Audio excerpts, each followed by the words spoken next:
Moon. This is the story of a high school baseball team that came to a training camp at a lodge. That night, the baseball players began reminiscing about their childhood, noting that the lodge now is no different from back then, with the toilet still being a pit toilet.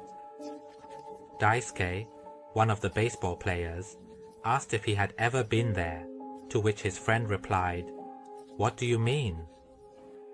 Daisuke's friend reminded him that during the youth competition, they had also trained at this camp. Daisuke asked if that was true, and the friend added that Daisuke had fallen into the toilet there too.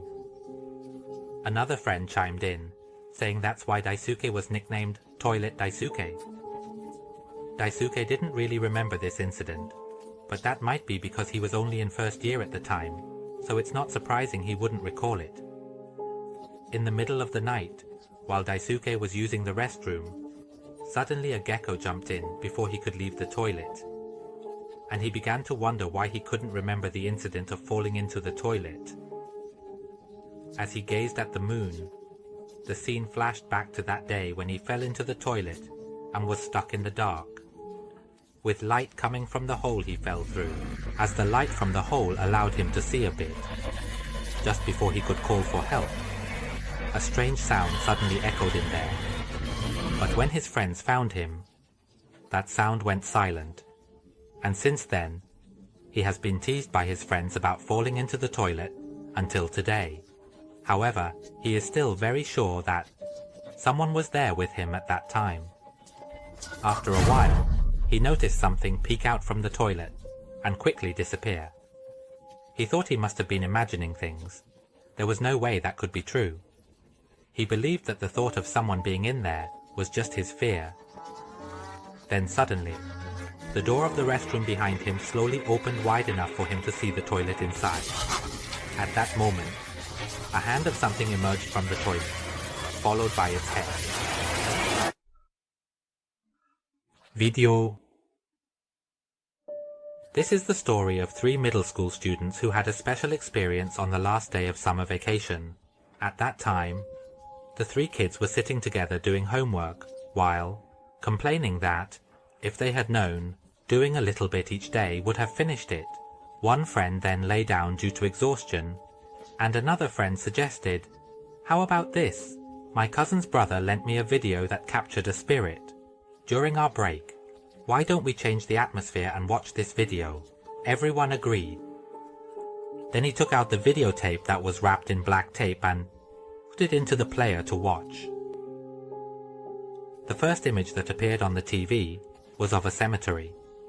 After a while, one friend pointed to a spot that resembled a human face, leaving all 3 of them stunned with fear and wondering what that was. Then another friend noticed something else in the video.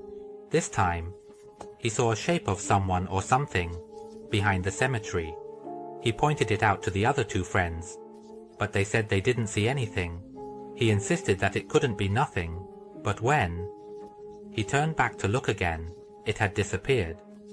He was very shocked and tried to rewind the video to see it again, but this time, it appeared closer than before. He was stunned by what he saw and wondered what was happening. He tried to focus on it with curiosity, and suddenly it turned to look at him. He was extremely startled and asked the other 2 friends if they saw it too, as it had just turned to look at him. Then a voice spoke up saying, "Nai Lai Luna, Nai Lai Luna," which was not the voice of his friends at all. He slowly turned around to look, and it turned out that 2 strange figures from the video were now behind him and asked, "Wow." Tomori-kun. The story takes place with a high school girl and a group of boys living in the nearby neighborhood. One day, she walks by and sees the group sitting in a circle watching something. She asks them what they are watching, and one of the boys replies that it's Tomonari-kun. She wonders what Tomonari-kun is, and the boy tells her that they are playing with Tomori-kun. She looks into the center of the circle and sees some dark marks on the ground, and asks if that is Tomonari-kun. The boy replies yes, and Tomonari-kun wants her to come play too. She says she has to hurry to do her homework and will come next time. Then she walks back home. The boy turns to Tomori-kun and says they can't help it because that girl has to hurry back to do her homework. But it's okay because she promised she would come play next time. She must come play with him for sure. But when she goes upstairs and looks back at the group, she sees no one there and secretly wonders why the group is playing something so strange. The next day, as she is about to go outside, she sees the same group of kids sitting in a circle as usual. After a while, one of the boys calls out, "Look, the big sister is really here." She turns to look, surprised, and asks what's going on. They tell her that Tomonari-kun said that the big sister was going to pass by.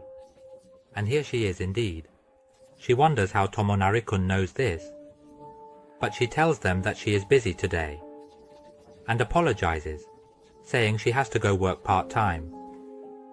The kids remind her that she had promised. She insists that she has to go, and truly apologizes, while all the kids watch her with strange expressions. Once she leaves that spot, she secretly wonders how they knew she would pass by there. That evening, when she returned home, she heard the group of kids calling for Tomonari-kun to come out and play in front of her house. When she opened the door and asked what they were doing there, one of the boys asked, "Tomonari-kun is here, right?" She replied, "In my house.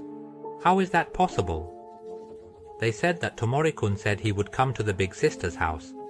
She told them he wasn't there, but the group insisted, "That's not true. That's Tomonari-kun, isn't it?" They looked at the dark marks behind her. She then said, "All right, that's enough. He isn't here, understand?" and closed the door. Once inside her room, she thought about how far those kids would go to invade her home. It was all so strange.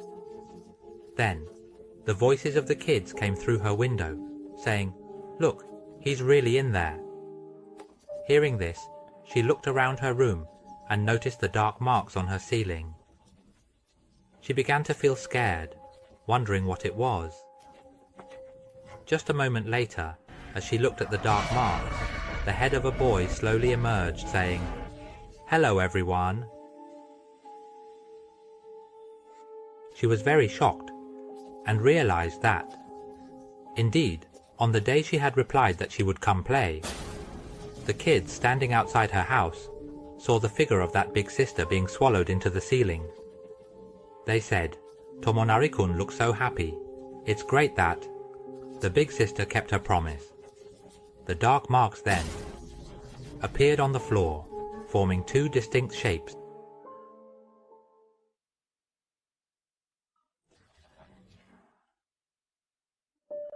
This is the story of a group of boys in elementary school in a rural area.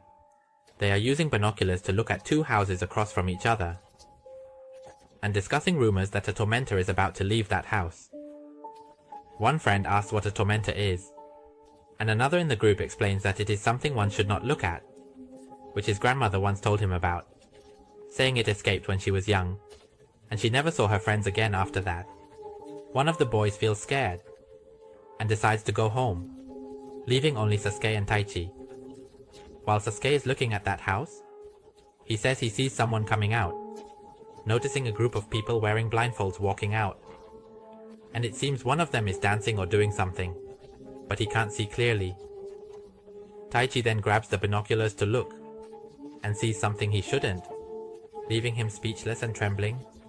Sasuke tries to ask what is happening and what he sees, but suddenly Taichi drops the binoculars on the ground, starts to dance, and walks away. The next day, Seeket returned the binoculars to Taichi's house, and met Taichi's father. Taichi's father said that Taichi probably couldn't go out to play with them anymore. Sasuke asked why, and Taichi's father explained that they were moving Taichi to a school in Tokyo. Sasuke began to wonder why Taichi had never mentioned this to them. At that moment, Sasuke heard crying coming from inside the house, as if someone was performing a ritual. Taichi's father then told him to look, and Sasuke apologized. Taichi's father then asked Sasuke to keep the binoculars, and Sasuke walked away, still wondering what was happening with Taichi. He used the binoculars to look at Taichi's house, and saw Taichi's father's face, which seemed to be filled with fear about something. He then noticed Taichi performing a distorted dance, rushing towards him.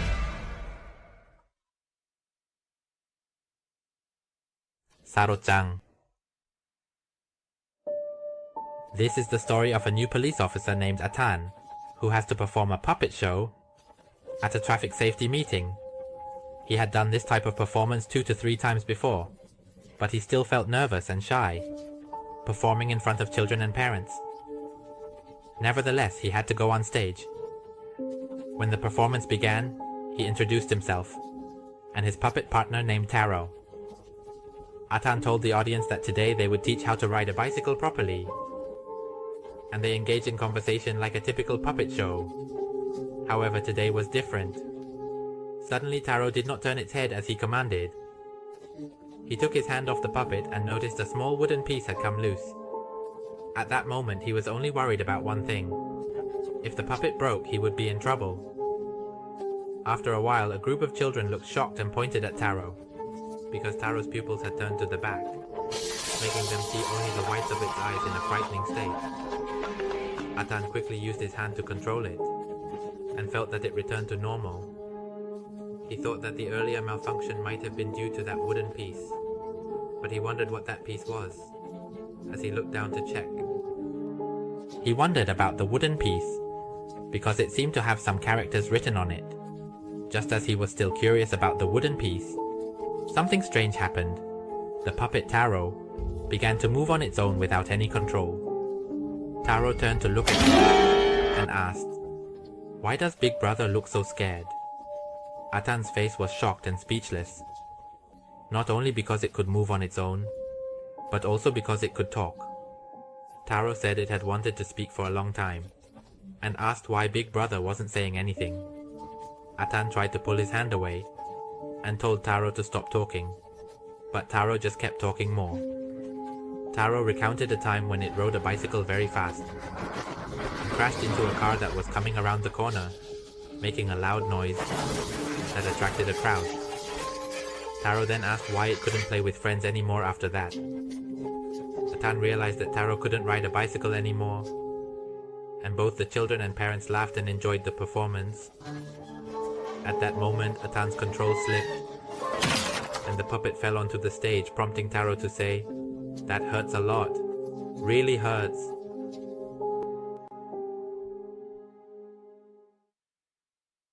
Kitchen.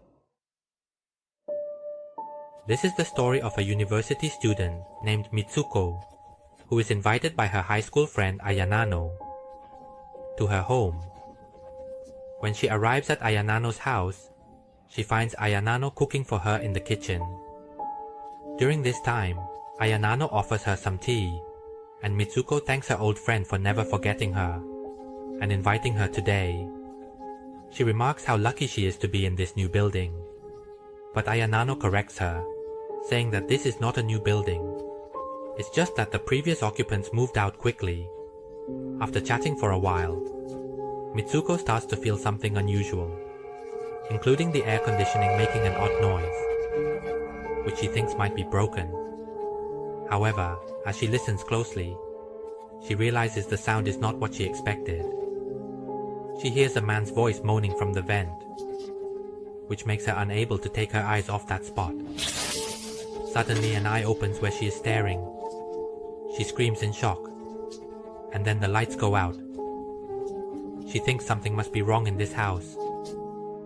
Ayanano then says, "I'm sorry, sometimes the lights in this house just go out like this. But the food is ready, let's eat." Mitsuko notices another pair of eyes emerging from the sink, and she stares at it in shock, wondering what it could be. It was staring at her, and Ayanano said, "You can go now, Mitsuko."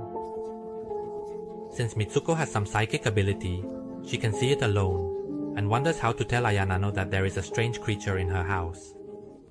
the creature slowly crawls towards them, and it seems Ayanano is completely unaware. Ayanano asks Mitsuko if she is okay, noticing that she looks strange. Is the food not to her liking? Mitsuko replies that it's not that. She just feels unwell. Suddenly, Ayanano gets angry and tells her not to be fake, because if it's not delicious, she should just say that the taste is terrible, right? At that moment, it seems like no matter how Mitsuko tries to explain, Ayanano won't listen. So she says that something is wrong here. Can't she see? Ayanano then starts to yell. Meanwhile, the creature seems to be slowly possessing Ayanano and says that she has always thought Mitsuko had a disgusting personality and that she is no longer her friend. With that statement, the creature fully possesses Ayanano. Seeing that things are getting worse, Mitsuko quickly runs out with all her might. But she isn't far enough when a dark shadow from Ayanano's house crawls towards her. In the end, she is attacked. Inside? This story is about a family and a boy named Masamichi who finds a discarded doll by the roadside and brings it home. When his mother sees it, she says it's scary and questions why he would keep it, so she takes the doll and throws it away. That evening, when the father comes home, the mother, who went to throw the doll away, hasn't returned yet.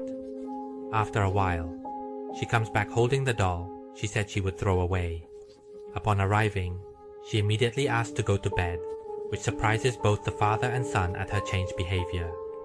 After a while, Masamichi hears what sounds like his mother crying, so he goes downstairs to check and asks her if she is okay. The mother replies, "Why are you making a fuss? There's nothing wrong." Masamichi then returns to his room, but this time he hears his mother laughing again. He thinks she must be watching TV, so he doesn't think much of it. However, as days go by, his mother's behavior becomes increasingly strange, and she often keeps that doll close to her. One day, she walks by and tells everyone that she is going to take a shower in a cold and eerie tone.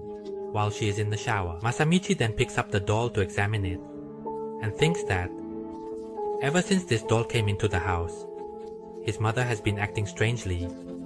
He decides to move the doll, and discovers that there are layers of dolls stacked inside it. He starts to remove the dolls layer by layer, and sees that each layer has a different face.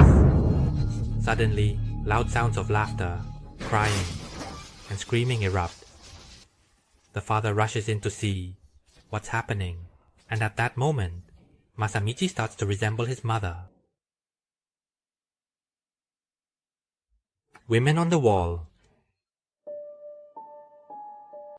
This is the story of a young student who secretly falls in love with a woman living in the apartment across the street. He often watches her when she comes out onto the balcony, and questions arise about whether she has a boyfriend. After she goes back inside her room for a while, he notices something flying up from behind the building and jumping into her room. He doesn't know what to do or what it is. Could it be a person? But it probably isn't.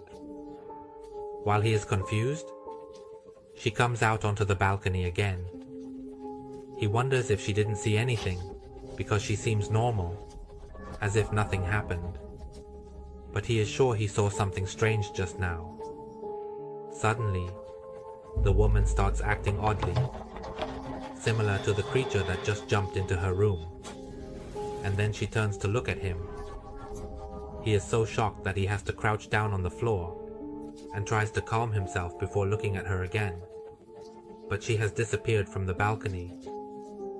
He then closes his eyes tightly, but the question of what just happened lingers in his mind, and he tries to forget it. But then suddenly, there was a sound coming from inside the room, as if something was moving on the other side of the wall. After a while, the sound stopped, but he noticed that the bathroom door had been opened. He felt scared, and thought that there must be something in there. He gathered his courage and opened the bathroom door to take a look, but there was nothing inside. At that moment, he thought he might be overthinking it, scared to the point of being unable to act, even though there was nothing there. This was really silly. Or maybe it was because he had read too much. After a while, he felt that the closed window had been opened, and this time he was sure he hadn't opened it himself. How could the window open by itself? There must be something here for real. Suddenly, a strange woman jumped down onto his bed.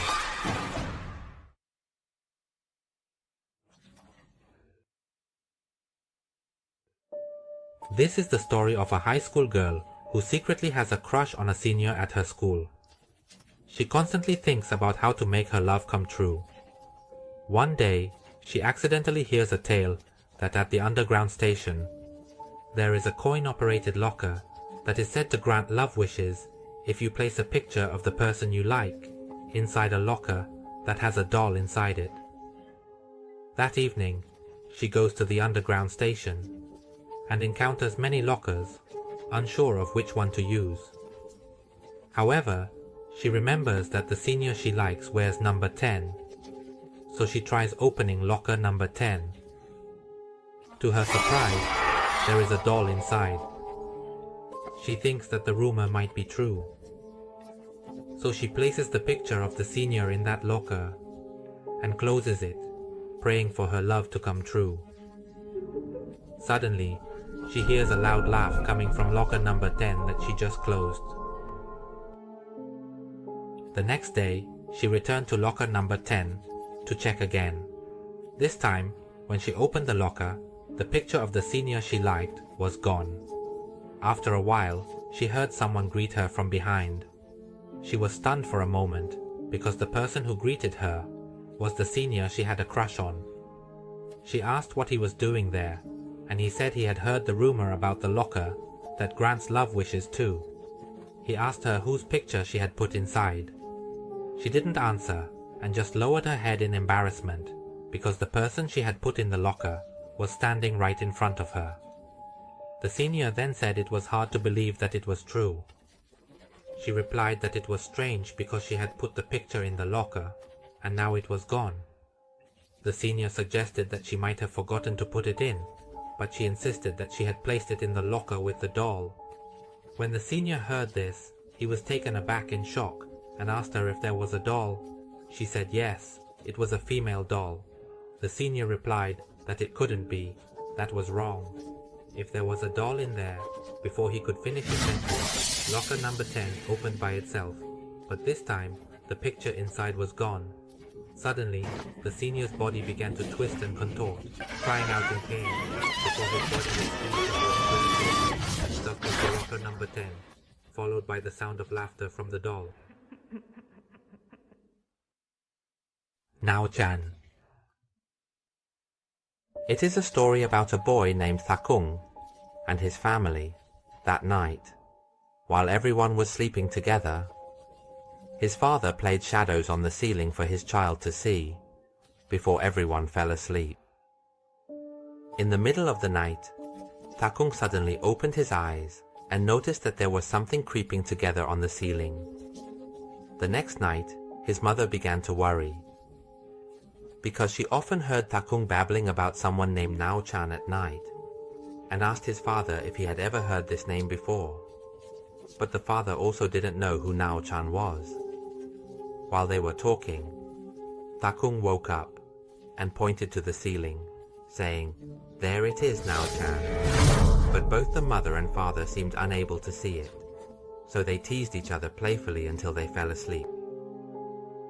But Thakung, unable to sleep, could see the spirit of Nao-chan slowly approaching him before floating to his sleeping mother and entering her body. In the morning, the mother recalled someone named Nao-chan and asked the father if it could be his junior from university. The father immediately looked surprised, as if he had figured out who it was. Nao-chan was likely a friend of both of them who secretly loved the father. But due to unrequited love, she ended up heartbroken, or committed suicide. A few months later, Thakung became the eldest brother because his mother gave birth to another child and named her Nao-chan, possibly because the spirit still cared, which led to the spirit being reborn as their child.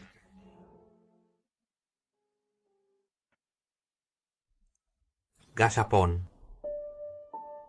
It is a story about a salaryman who is troubled by his work because there have been almost no customers lately, making him reluctant to return to the office. On his way home, he noticed an old man intensely spinning a gashapon machine by the roadside. He wondered what was inside the machine, but thought it was probably just some trivial items, so he continued walking home. The next day, as he finished work and returned home as usual, he did not see the old man by the gashapon machine anymore. Suddenly, he wondered what kind of items could come out of such an old gashapon machine. He decided to try inserting a coin and spinning it, and the first thing he got was an eraser that he had lost during childhood, because he recognized it from the scratches he saw. As he felt like he was reviving happy memories, he hardly noticed that he was starting to age. His hair began to turn grey and fall out. After the first item, he became eager to know what the next item would be, filled with excitement. He encountered John, his dog from the past, which he had once taken to abandon at his mother's command. His body began to wither and age, but he still had enough strength to spin the gashapon machine one more time. What would come next? He remained excited and anxious about what would come out, and he encountered the girl he had a crush on, who had moved away, back then before he could even say goodbye. Tears began to well up in his eyes, with happiness as he reminisced about the past. At the same time, his teeth began to fall out due to old age. After a while, a salaryman walked by and saw him in a state of aging and dying. He gathered his strength for one last spin of the gashapon machine. But when he succeeded, he no longer had the breath to open the gashapon. The next day, the salaryman from yesterday walked by and spun the gashapon machine again.